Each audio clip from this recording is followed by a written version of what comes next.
உலகில் உள்ள உயிரினங்களிலேயே சிரிக்கக்கூடிய இனம் மனித இனம் மட்டுமே. சிரிப்பு என்பது சந்தோஷத்தின் அடையாளம். வாய்விட்டு சிரித்தால் நோய் விட்டு போகும் என்பது உண்மையோ உண்மை. நாம் எப்போதும் சிரித்து வாழத்தான் வேண்டும், பிறர் சிரிக்க வாழக்கூடாது.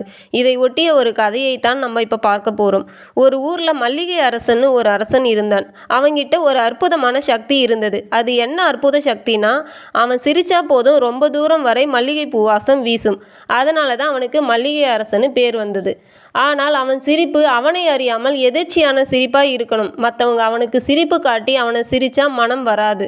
மல்லிகை அரசனுடைய பெயரும் புகழும் உலகெங்கும் பரவுச்சு.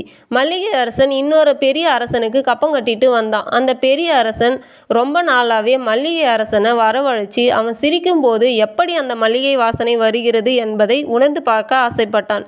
ஒரு நாள் மல்லிகை அரசனை தன்னுடைய அரச சபைக்கு வரவழைத்து சிரிக்க சொன்னான் பெரிய அரசன். திடீரென பிறர் சிரிக்க சொன்னால் சிரிப்பு எப்படி வரும்? எனவே மல்லிகை அரசன் அமைதியாகவே இருந்தான். அதை பார்த்த பெரிய அரசனுக்கு கோபம் வந்துடுச்சு. நீ வேண்டுமென்றே சிரிக்காமல் என்னை அவமானப்படுத்துகிறாய் என கூறி தன் காவலர்களை அழைத்து இந்த அரசன் சிரிக்கும் வரை சிறையில் அடைத்து வையுங்கள் என உத்தரவு போட்டான். காவலாளிகளும் மல்லிகை அரசனை சிறையில் அடைத்து வைத்தனர். தனக்கு நிகழ்ந்த பரிதாப நிலைக்கு அவன் ரொம்பவே வருத்தப்பட்டு கொண்டான்.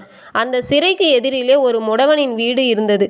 அந்த முடவனிடம் காதல் கொண்ட அரசி இரவு வேளையில் அங்கு எவருக்கும் தெரியாமல் வந்து போறது வழக்கம்.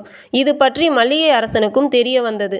நமக்கேன் வம்பு என்று ஒண்ணுமே அறியாதவன் போல இருந்து விட்டான். ஒரு நாள் அந்த அரசி ரொம்ப தாமதமாக முடவன் வீட்டுக்கு வந்தாள். அரசியின் இந்த விபரீத காதலால் அரசிக்கு நேர்ந்த விளைவு என்ன, மேலும் மல்லிகை அரசன் எவ்வாறு விடுவிக்கப்பட்டான் என்பதை தெரிந்து கொள்ள சேனலை சப்ஸ்கிரைப் செஞ்சுட்டு கீழே உள்ள ப்ளே பட்டனை ப்ளே பண்ணி பாருங்க.